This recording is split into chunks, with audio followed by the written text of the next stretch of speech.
Deuteronômio capítulo 5, um versículo do capítulo 5 e alguns versículos do capítulo 6.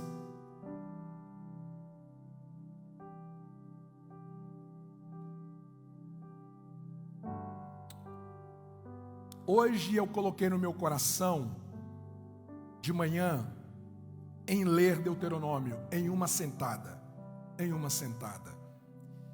E eu fui assim, profundamente tocado por Deus, quando eu li Deuteronômio, seus 34 capítulos, e à medida em que eu ia lendo, algumas coisas iam saltando no meu coração, e eu fiz algumas anotações.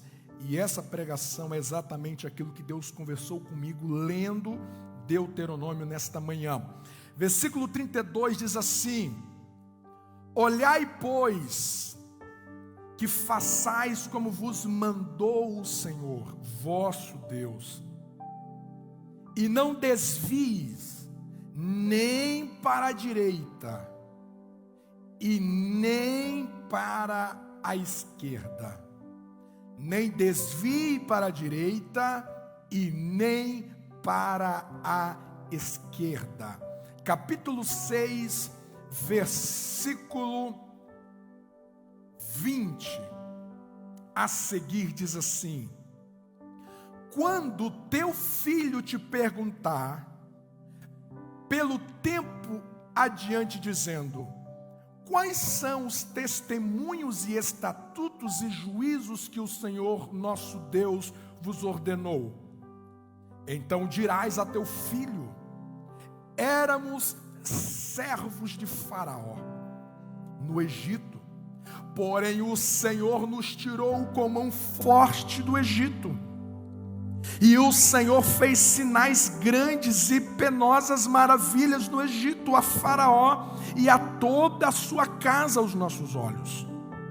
E dali nos tirou para nos levar e nos dar a terra que jurara aos nossos pais.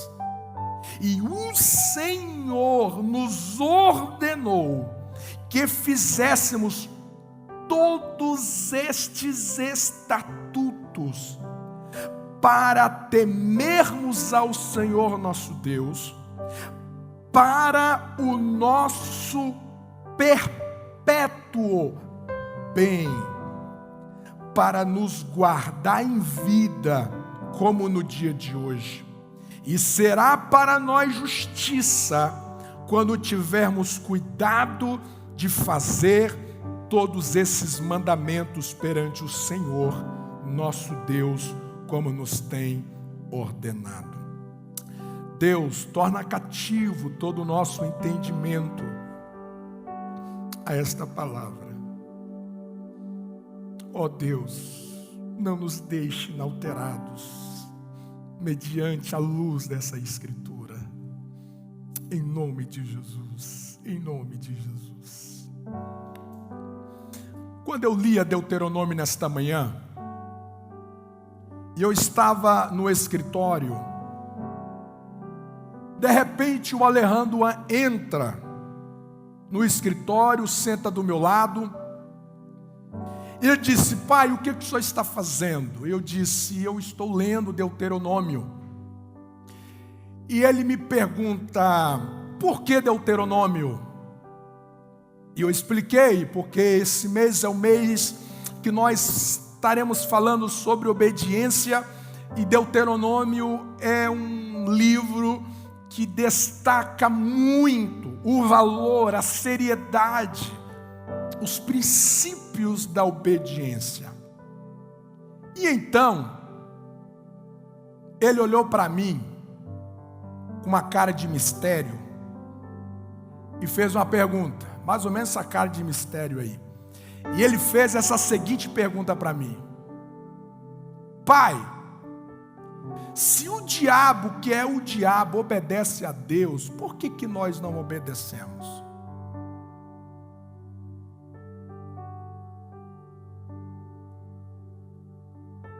E quando ele me fez essa pergunta, eu anotei ela na hora. E eu senti Deus conversando comigo através dessa pergunta. porque veio na minha mente exatamente Marcos 1:27. Quando deixa muito claro que os demônios não resistem a Deus. Quando Deus libera uma palavra, quando Deus libera um comando, quando Deus dá uma ordem, os demônios jamais desobedecem. Quando Deus dá um comando para os anjos, jamais eles desobedecem. Veio à minha mente Isaías capítulo 1, versículo 3, quando o profeta diz: o boi conhece o seu possuidor, o jumento, ele conhece a manjedoura do seu dono, mas Israel não tem conhecimento, o meu povo não entende. Eu lembrei de Jeremias capítulo 8, versículo 7, quando o profeta diz: até a cegonha do céu conhece as estações que lhe estão determinadas, e a pomba, a andorinha e o tordo observam a época da sua migração, mas o meu povo não conhece as exigências do Senhor. E eu comecei a pensar assim, dizendo: Deus, como é tenso a nossa caminhada cristã. O que o pecado causou em nós no Éden?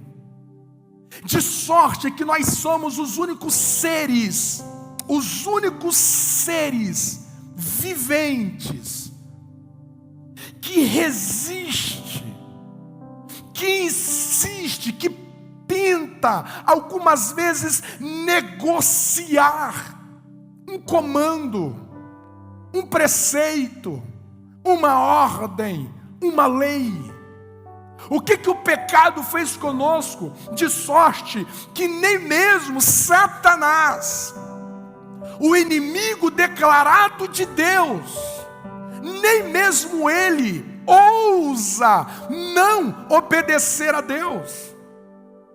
Nem os animais, que não são seres racionais, não são seres de razão. E esses seres que não são de razão, eles obedecem o comando de Deus. Quando Deus dá uma ordem para os animais vir até Adão para receber nomes, eles vão. Quando Deus ordena para os animais irem à arca, eles vão. Mas nós, seres humanos, e eu vou ser um pouco mais particular, nós, povo de Deus, por que nós insistimos muitas vezes em não levar a sério o caminho da obediência? Por que às vezes a gente brinca, ou a gente é indiferente, ou a gente não coloca como prioridade, como eu preguei aqui domingo agora, a respeito que é melhor é obedecer do que existir. A história daquela jovem que foi perguntada pelo pastor Mário Freitas qual era o seu maior medo, e ela disse: o meu único medo é desobedecer a Deus. Eu penso que nós precisamos orar ao Senhor para que a obediência, para que as leis, para que os princípios, para que os mandamentos, os estatutos do Senhor, de fato seja a respiração da nossa vida. Nós precisamos orar para que o obedecer, o verbo obedecer, seja conjugado durante a nossa vida sem nenhuma negociação. E para hoje, o Senhor colocou no meu coração o tema na rota da obediência. Pastor Lediel pregou alguns meses aqui na quinta-feira na rota da promessa. uma série brilhante, edificante. E eu peguei emprestado a ideia e veio no meu coração Na Rota da Obediência. Porque parece-me que essa é a ideia do primeiro versículo que nós lemos no capítulo 5, quando fala Moisés falando a Israel: não desvie nem para a direita e nem para a esquerda. A ideia é de um roteiro, a ideia é de um caminho, a ideia é de uma estrada, é de uma jornada. E essa jornada chamada obediência, Deus está dizendo: Moisés, diga ao meu povo que não deve ir nem para a direita e nem para a esquerda. É como se Deus estivesse dizendo a Israel: Israel, não saia da rota da obediência. E o meu esforço esta noite é te convencer pelas Escrituras a você não sair da rota da obediência. O meu empenho esta noite é olhar para Deuteronômio, ler alguns textos em Deuteronômio, que nos convence por que nós não podemos sair da rota da obediência. E o que pode nos acontecer caso a gente saia dessa rota. Ao ler Deuteronômio, nesta manhã, veio à minha mente, veio ao meu coração, a primeira verdade da nossa reflexão de hoje é de que a obediência não é uma limitação. Obediência não é uma limitação. Obediência é uma proteção. A gente, por nascer com a natureza pecaminosa, por nós nascermos inclinados para o pecado, a palavra obediência, ela nunca é doce ao nosso paladar. Parece-nos que quando falamos de obediência, é algo que nos pesa. Parece que obediência e alegria são antagônicas. Parece que quando nós pensamos em obedecer, é algo que está nos limitando. Parece que quando Deus nos chama à obediência, é como se Deus estivesse nos privando de uma liberdade, de encanto e de felicidade. Quando nós éramos criança, quando os nossos pais estabeleciam regras, qual era a sensação que você tinha? Parece que papai não quer que eu seja feliz. É porque você não pode. Não, isso aqui você não pode. Mas pai, você não pode. Mas pai, todo mundo faz. O que eles diziam para nós? Você não é todo mundo. E parecia assim que os nossos pais estavam nos restringindo a um mundo de alegria, de encanto, de liberdade. E a gente acaba migrando isso para a vida cristã.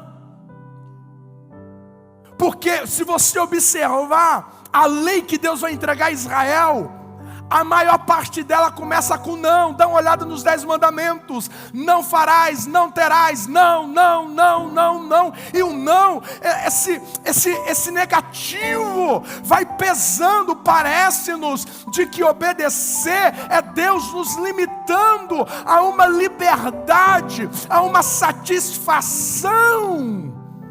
Mas não, não, não, não, não. Quando Deus nos dá algumas leis e princípios, todos os mandamentos que Deus nos ordena praticar, por mais indigestos que eles sejam por causa do nosso ego e orgulho, não é Deus querendo nos privar de alegria, de liberdade, de satisfação, de plenitude de existência, não. Quando Deus decreta princípios e leis, Ele não está nos limitando, mas Ele está nos protegendo. O texto que nós lemos, o Senhor os ordenou que cumpríssemos todos esses estatutos, que temêssemos ao Senhor nosso Deus, para o nosso bem perpétuo. Os estatutos de Deus não é Deus querendo te entristecer, Deus querendo te provar, Deus querendo te arruinar, Deus querendo te zangar. Não. Os mandamentos de Deus é Deus te protegendo. Dá uma olhada para esta imagem. Eu fiquei muito assim, como ela é pedagógica, porque parece-nos de que esta é a imagem que nós temos. Quando nós enxergamos a lei de Deus, nós olhamos bem assim: eu odeio estar preso por esta cerca, eu vou pular. Deus nos dá um comando, Deus nos dá uma ordem, e a gente acha que isto é uma cerca, a gente acha que isso é uma limitação para Deus tirar a nossa alegria. E quantos de nós achamos que isso é uma limitação demais, e nós ousamos pular, mas a gente não percebia de que não era uma cerca, era uma proteção. Quando Deus te dá um mandamento dizendo: perdoa. Perdoar na Bíblia é um mandamento, não é uma opção. Quando a Bíblia dá um mandamento dizendo amai, não é uma opção, é um mandamento. Quando a Bíblia diz orai, não é uma opção, é um mandamento. Não é Deus nos cercando, é Deus nos protegendo. E todas as vezes que nós insistimos em pular essa cerca, em não levar a sério este mandamento, em não levar a sério esses estatutos, nós caímos, nós declinamos, nós arruinamos. Todas as vezes que nós atropelamos o que Deus estabeleceu para nós, nós atraímos consequências terríveis. Consequências terríveis. Todos aqueles que ousam ultrapassar os estatutos de Deus no casamento, vai ter problema. Vai ter problema. Todos aqueles que decidem pular os princípios de Deus nos seus relacionamentos de namoro, de noivado, vai ter problema. Vai ter problema. Todos aqueles que decidem atropelar mandamentos elementares da vida cristã, elementares. Não é mandamentos exclusivos para pastores. Aliás, não existe mandamentos exclusivos só para líderes. Os líderes são chamados a viver isso como um exemplo para o rebanho, mas é para todos. Quando a gente vai atropelando, quando a gente vai avançando esses sinais. Eu lembro de um livro, Vitória na Tragédia, do Tom Tannen. Quando ele escreve esse livro, ele traz à memória a história de Uzias, quando ele se engrandece de uma tal maneira que ele acha que ele tinha o poder e a autonomia para oferecer sacrifício. Mas ele era rei, ele não era sacerdote, mas ele tinha sido tão grandemente abençoado por Deus, de que ele foi na direção do altar. E quando ele foi na direção do altar, os sacerdotes tentaram parar ele. E Tom Tannen dá uma charada interessante. Ele dizia que aqueles sacerdotes eram as placas de Deus sinalizando para ele, dizendo: não ultrapasse, não ultrapasse, não ultrapasse, não ultrapasse. Placas, sinalizações de Deus dizendo: não ultrapasse. Porque o texto diz em Eclesiastes que aquele que atravessa o muro cai numa cova. Aquele que atravessa o muro, uma serpente o morderá. Muro fala de limitação, de fronteiras, preceitos que Deus nos dá, porque do outro lado tem serpente, do outro lado tem ciladas.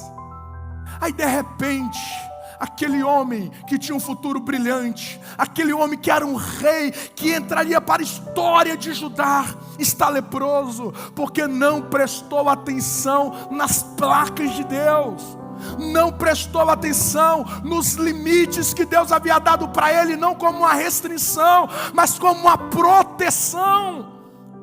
Deixa eu te perguntar esta noite, você está discernindo as placas que Deus está levantando na tua direção? Você está discernindo esta noite o que Deus tem colocado diante de você como uma proteção para o seu casamento, como uma proteção para a sua casa, uma proteção para a sua espiritualidade? Você tem levado a sério o que Deus tem te dado como comando na sua vida? Em nome de Jesus, não ultrapasse esses mandamentos, não viole esses mandamentos, porque Deus está protegendo você. Deus está protegendo a sua integridade, Deus está protegendo o seu futuro, Deus está protegendo o seu amanhã, Deus está protegendo a sua eternidade. Não viole. Então todas as vezes que você lê um mandamento nas Escrituras, alegra-te, porque não é Deus te restringindo, não é Deus querendo azedar a sua alma, é Deus protegendo o seu coração, é Deus protegendo a sua vida e os teus, porque obediência não é limitação, obediência é proteção. Você me entende? Diga amém. Segundo lugar, eu aprendo em Deuteronômios que a obediência faz-me enxergar as bênçãos e os milagres, não como escapes da minha irresponsabilidade.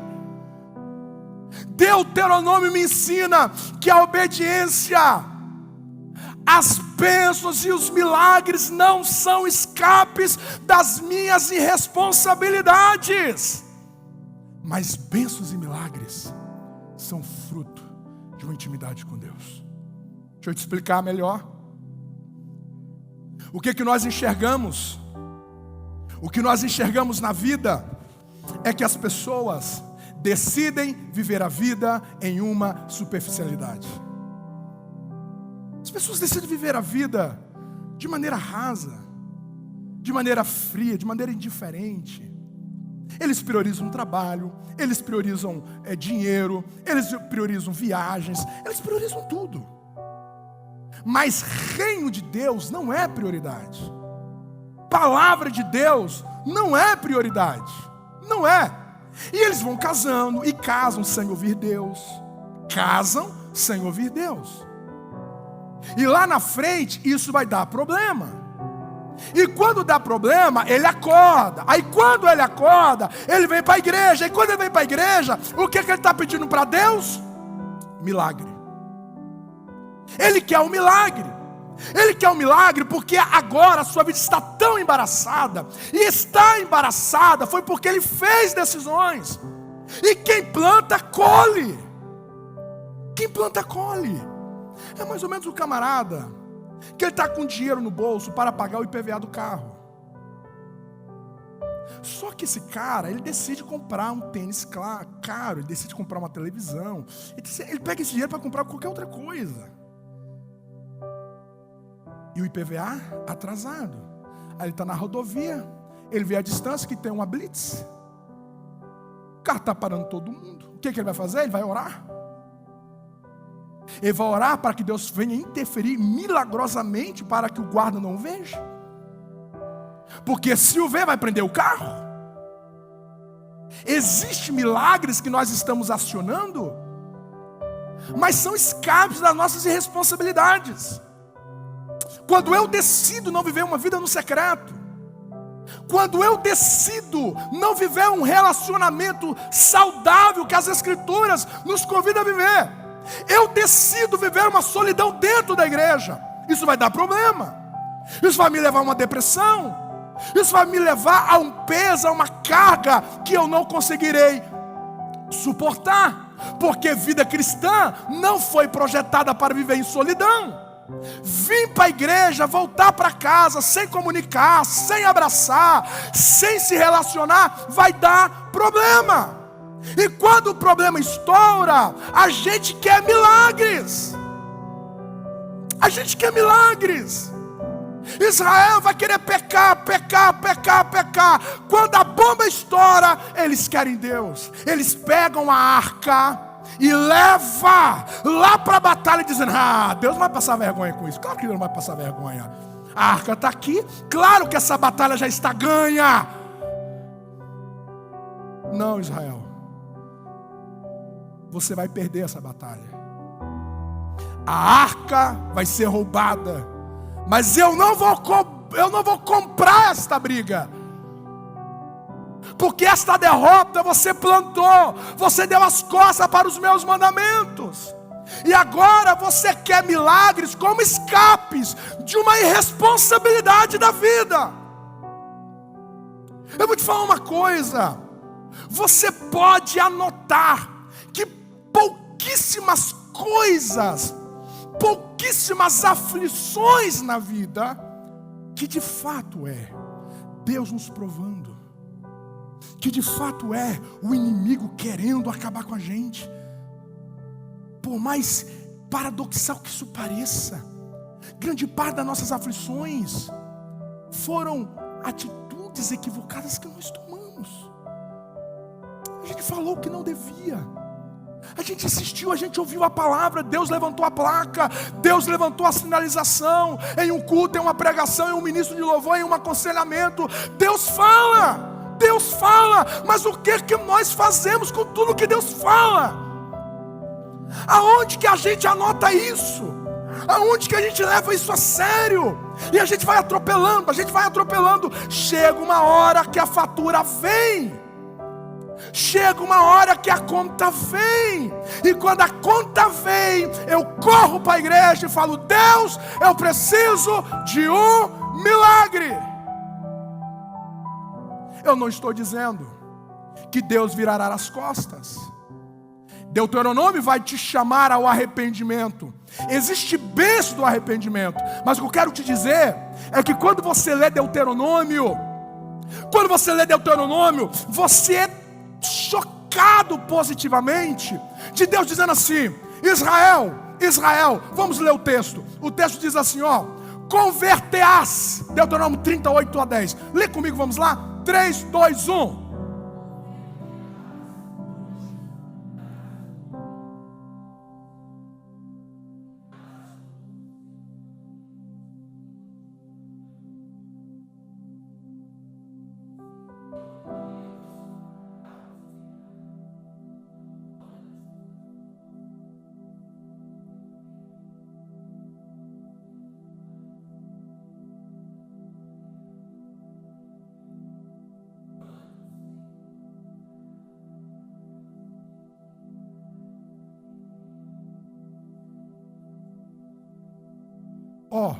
Converte, Israel, converte e cumpre os meus mandamentos, ponto.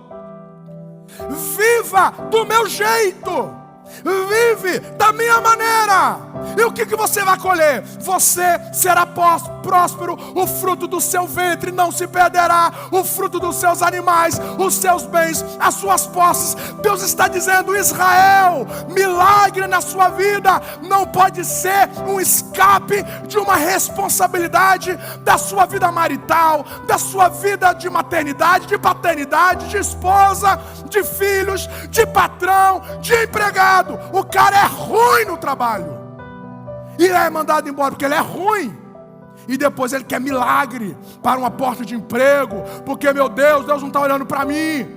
Não, Israel, milagre na sua vida não pode ser um escape das suas irresponsabilidades. A obediência te ensina, Israel, que quando você obedece, a minha mão é sobre ti. Quando você obedece, a minha prosperidade choverá na tua terra. Os meus milagres serão fruto da nossa intimidade, porque eu abençoo aqueles que andam do meu jeito. Vive da minha maneira, que você terá a mão do Senhor sobre a tua casa. Tu verás milagres, maravilhas, sinais e prodígios, porque Deus se manifesta aos teus filhos como fruto dessa obediência. Quem crê nessa palavra em nome de Jesus? É simples, é só andar do jeito de Deus. Promessa, é promessa. Israel, vive do meu jeito, que eu expulsarei todas as vossas enfermidades. Anda do meu jeito e os teus olhos verão. Os discípulos obedeceu Jesus ao ir para o outro lado, e eles contemplaram o milagre do vento se acalmar e das ondas se aquietar. Existem milagres que não há escape de responsabilidades. Existem milagres que é tão somente fruto de uma vida, de um relacionamento, de uma amizade, de um pai com o filho. Ei, já aconteceu isso com você ou não? Uma experiência, uma surpresa agradável que a sua esposa te fez, e você ficou tão feliz com aquilo. Você ficou tão feliz. E quando você chegou em casa, você deu um presente para ela. Você assinou um cheque de R$1.000 e falou: toma. Acontece? Você é pai. Você vê a conduta do filho de obediência, de paixão, serenidade, humildade, sujeição. Você fala: uau, esse menino, eu vou premiar ele. Não é barganha, é prêmio, é galardão. Vem cá, meu filho, papai está te abençoando. É assim, é assim. É assim que Deus quer que a gente viva. Milagres e bênçãos como frutos desse relacionamento. A obediência gera este nível de convivência com Deus. Você entende isso? Diga amém. Amém. Diga para quem está ao seu lado aí, vamos dizer. Diga aí para ele ou para ela. Diga assim: se obedecermos. Diga assim: a obediência atrai milagres. Diga: a obediência atrai milagres. Terceiro lugar, lendo Deuteronômio eu aprendi que a obediência gera graça para nós enfrentarmos aquilo que é maior do que nós. Uau! Eu creio nisso. Eu creio nessa palavra. Olha o que Deus está dizendo para Israel: ouve, ó Israel, hoje passarás o Jordão para enfrentares a possuir nações maiores e mais fortes do que tu.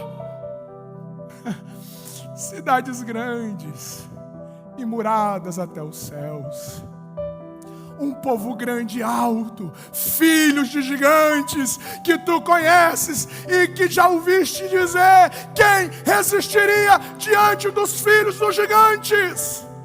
Sabe, pois, hoje que o Senhor teu Deus que passa diante de ti é um fogo consumidor que os destruirá e os derrubará de diante de ti, e tu os lançará fora e cedo os desfarás, como o Senhor tem falado. Deus está dizendo: Israel, viva em minha obediência. Viva em minha obediência. Porque para onde que eu estou levando vocês. Eu estou levando para vocês lidarem com algo muito maior do que vocês. Eu estou levando vocês para lugares que, se vocês insistirem em viver segundo os padrões visuais, vocês vão ficar assustados e vão pensar que eu estou levando vocês para o matadouro, mas não. Quando vocês me obedecem, quando vocês me ouvem, quando vocês me atendem, eu libero graça para vocês lidarem com situações maiores do que vocês e sairão vitoriosos. Eu vos faço triunfar nas suas fraquezas. Quem é Israel? Quem é Israel? Israel é o menor povo de todas as nações. Quem é os gigantes?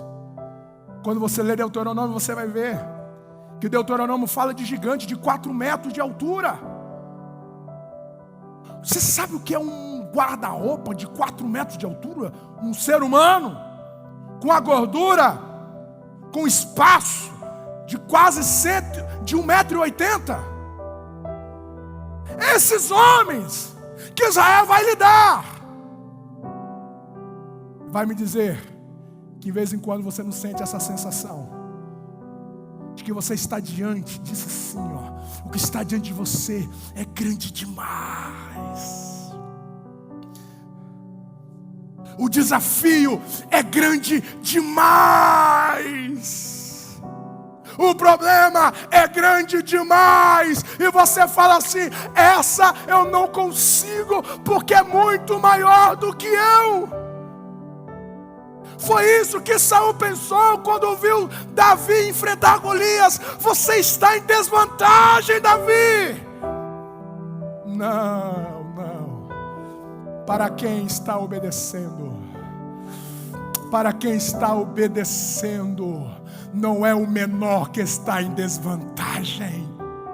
Para quem está obedecendo, existe uma graça de Deus sobre ele para lidar com problemas maiores, para lidar com batalhas maiores do que ele, e Deus o faz muito mais do que vencedores.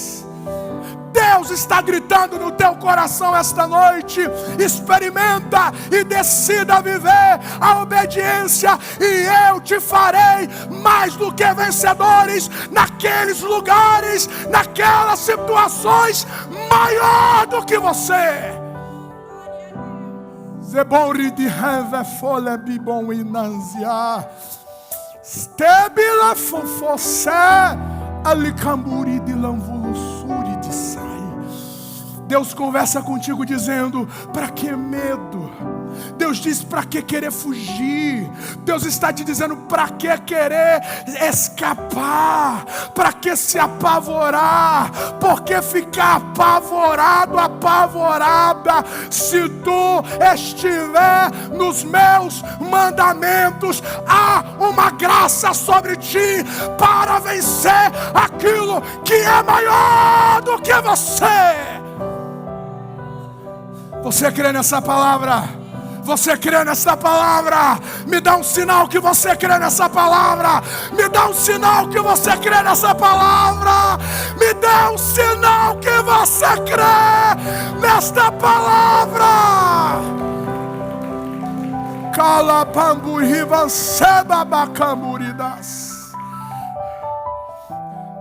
Os nossos pavores, os nossos medos nascem de uma culpa. Muitas vezes os nossos medos nascem de uma culpa que vem nos denunciar que nós não estamos enquadrados nos alinhamentos de Deus. Em nome de Jesus, quando Deus te chama a obedecer, estão olhando para Jesus. Todos. Exatamente todos estão olhando para Jesus, Pastor Paulo Potrick, e está dizendo: essa ele não aguenta.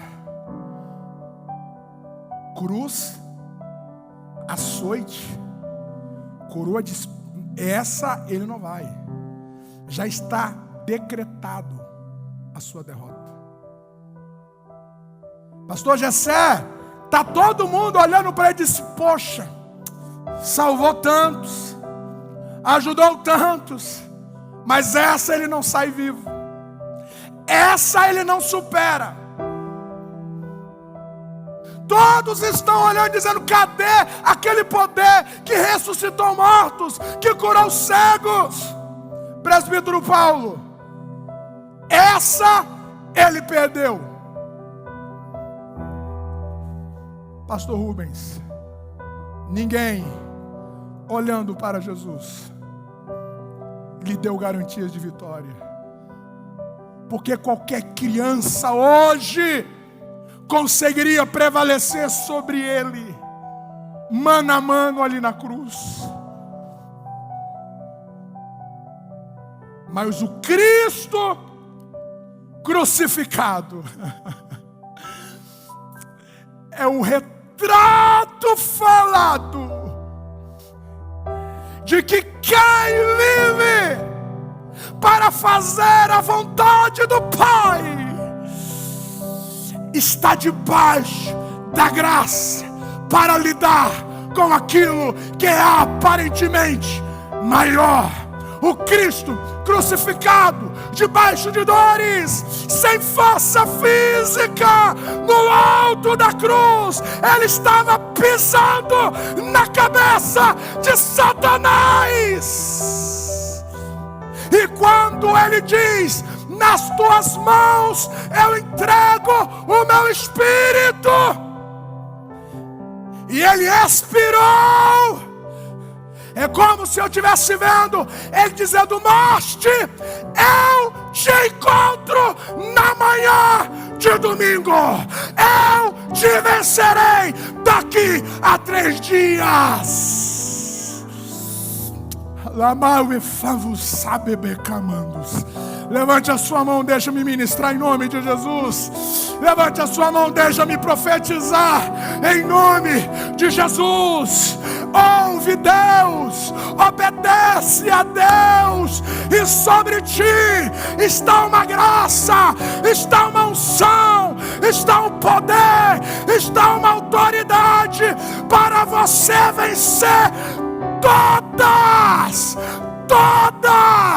as circunstâncias diante de você. Recebe esta palavra em nome de Jesus. Deuteronômio está gritando para esta geração, dizendo: apenas obedeça. Não precisa ceder às algemas da ansiedade. Não precisa ceder aos grilhões das incertezas, do medo. Apenas obedeça. Obedeça e creia o que eu vou fazer, porque eu estou diante de vós. Camunde alvor de manto vivaz. Deus está conversando com alguém aqui esta noite. Você que está na perseverança, você que está no alinhamento de Deus, e diante de você perdura inimigos e situações muito maior do que você. O diabo já chegou a soprar que tu serás esmagado, que você será derrotada, que tu não verás a recompensa da sua fidelidade. Esta noite Purtiasto e revimon que laze arjompumangambi vivorracé. Deus está conversando com você, dizendo: é mentira, eu estou indo adiante de ti, esses gigantes não vão te devorar, porque eu estou na tua frente, diz o Senhor para ti esta noite. Se você crê, celebre o nome do Senhor Jesus. Quando eu lia Deuteronômio, penúltimo lugar,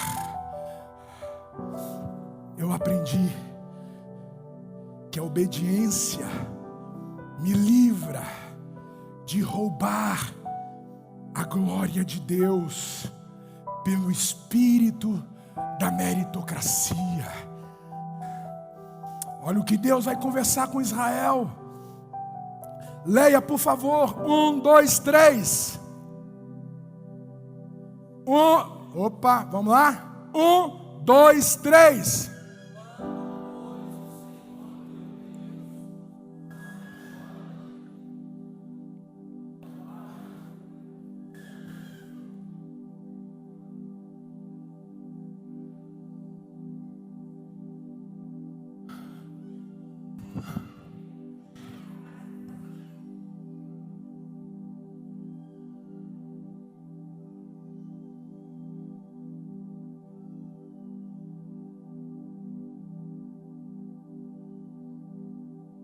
O que eu faço?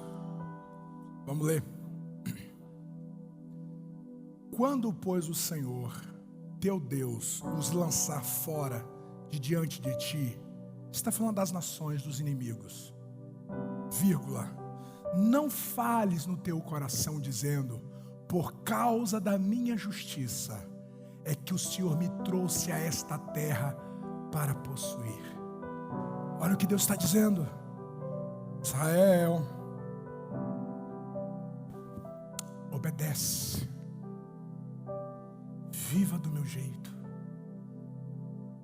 porque quando você viver do meu jeito, quando as vitórias vier, não haverá espaço no seu coração para dizer: foi a minha mão que fez isso. Eu vou te falar uma coisa. A obediência é um antídoto contra a meritocracia. Não há nada pior para um casamento do que o espírito da meritocracia. Quando ele acha que ele tem de ser louvado porque ele merece, que ela acha que ela tem de ser louvada porque ela merece. Não há nada mais terrível e desconcertante você lidar com pessoas que vão para a vida com mérito, porque quem acha que tem mérito tem direito. Não, Israel, não é a justiça de vocês. Todas as vezes que eu reclamo mérito para mim, eu estou roubando a glória de Deus. Porque existe algo fantástico. A graça, o oposto da graça não é esforço, é mérito. E isso muda tudo. Porque você precisa se esforçar. Você precisa dar o seu melhor para a vida. Você precisa dar o seu melhor para o reino de Deus. Se esforça, labuta, faça transpirar a sua alma. Mas quando os resultados vier, você não pode dizer que foi por causa dos seus esforços. Quando os resultados vier, é graça. É por causa dele. Ele decidiu fazer. Ele teve misericórdia. Foi Ele que estendeu as mãos. Eu fiz o bem para essa casa, foi porque Ele me deu a graça para fazer. Foi porque Ele me ajudou para fazer. Eu não vou para a vida com méritos, eu vou para a vida com consciência de graça. É o favor de Deus, é a mão de Deus. A obediência me ensina a ir para a vida, não movido pelo espírito de mérito, porque é como se eu estivesse roubando a glória de Deus. Eu termino dizendo que Deuteronômio me ensinou nessa manhã que toda a obediência é possível. Vamos ver junto? 1, 2, 3. Só os machos. Só as mulheres. Toda a igreja. Existe uma falácia maligna de que existe mandamentos que nós não conseguimos cumprir. Que existe mandamentos que está na Bíblia apenas como uma referência, mas que nós não queremos alcançar. Olha o que Deuteronômio nos diz. Porque este mandamento que hoje te ordeno não te é encoberto, e tão pouco está longe de ti. Não está nos céus para dizeres: quem subirá por nós aos céus e não a traga e não o faça ouvir para que o cumpramos. O que Deus nos mandou a fazer não está em um lugar inalcançável, e nós vamos dizer: Deus, eu não consigo viver isso porque as minhas mãos não alcançam. É por isso que eu erro, é por isso que eu não faço, porque eu não consigo alcançar esse mandamento. O texto diz: não, nem tão pouco está além do mar, para dizeres: quem passará por nós além do mar, para que nos traga e nos faça ouvir, para que o compramos. Leia a parte vermelha. 1, 2, 3.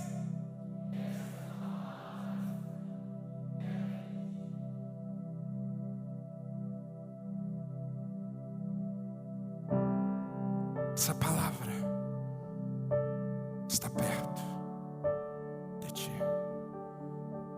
na tua boca e no teu coração, para cumprires. Então presta atenção. Não há justificativas para eu não cumprir os mandamentos de Deus. João vai dizer no capítulo 5 da sua primeira epístola, dizendo que os mandamentos do Senhor não são pesados. Não são pesados.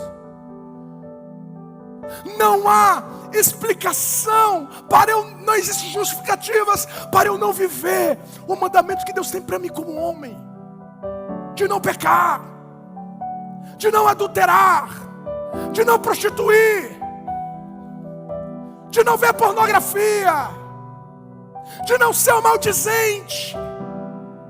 Não tem justificativas para eu não viver esses mandamentos, de dar a minha vida em favor da minha esposa, como Cristo fez pela igreja. Não tem justificativa para você não cumprir isso. Não existe justificativa para você não perdoar, para você não cumprir com o propósito de Deus. Eu não prego porque eu sou tímido, não cola. Eu não discipulo pessoas porque não é o meu ministério. Não cola. Não tem justificativas.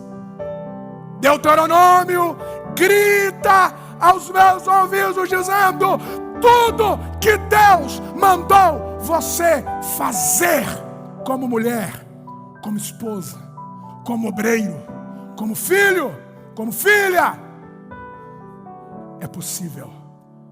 Você consegue apalpar. Todo mandamento de Deus você consegue tocar. Então por que eu não consigo? É outra conversa. Não é porque você não pode. Não é porque você não pode. Tudo é possível. É possível. É possível.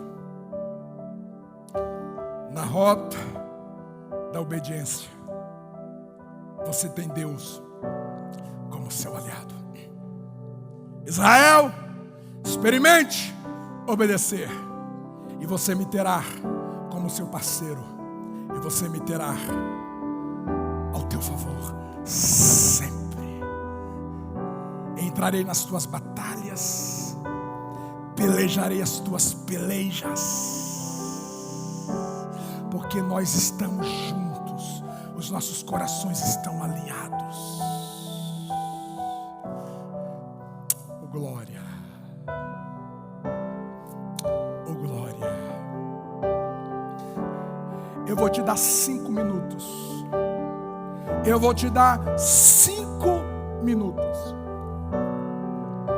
para você orar aonde que você estiver, assentado, de joelho, em pé, não sei. Se você quiser apenas baixar sua cabeça, faça. Mas eu vou te dar 5 minutos para você orar sobre aquilo que Deus conversou com você hoje aqui. Quero que você ore de todo o seu coração.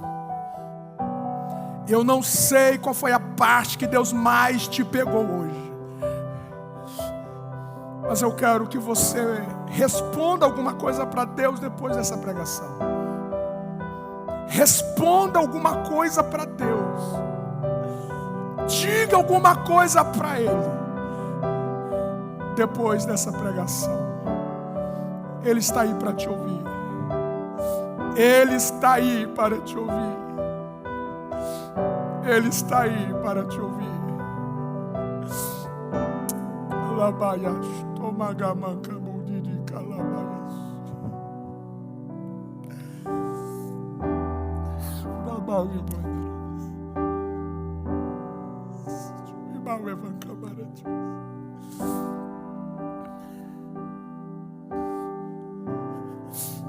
Labarati, como a vida darás.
Estou crucificado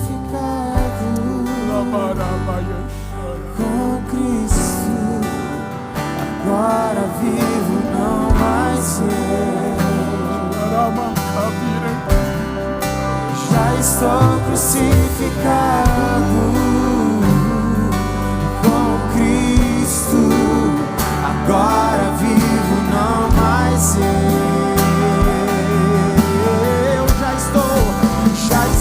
Crucificado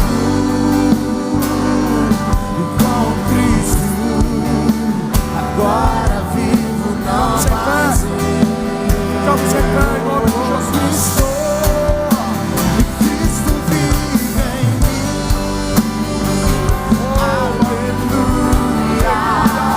Cristo vive em mim. Aleluia. Cristo vive em mim. Aleluia. Cristo vive em mim.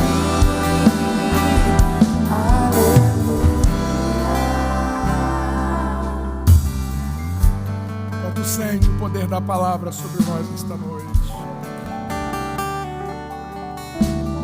Deus está te dizendo: é possível, é possível, é possível, é possível, é possível, é possível. É possível você ter o domínio próprio, é possível você ter o amor, é possível você viver a alegria do Espírito, é possível você viver a benignidade, a bondade, a mansidão, é possível, é possível, é possível. Eu quero orar com você, para que toda a graça de Deus te renove esta noite, para você obedecer, para que você venha viver a rota da promessa, a rota da obediência, que você viva a rota da obediência, que você receba a graça de Deus, para você viver todos os mandamentos de Deus. Eu oro por este homem, Senhor, eu oro por esta mulher, eu oro por este pai, eu oro por esta mãe. Deus, existe uma diretriz para este homem tratar essa mulher. Existem preceitos para esta mulher tratar este homem. Existem estatutos para esses filhos tratarem os seus pais.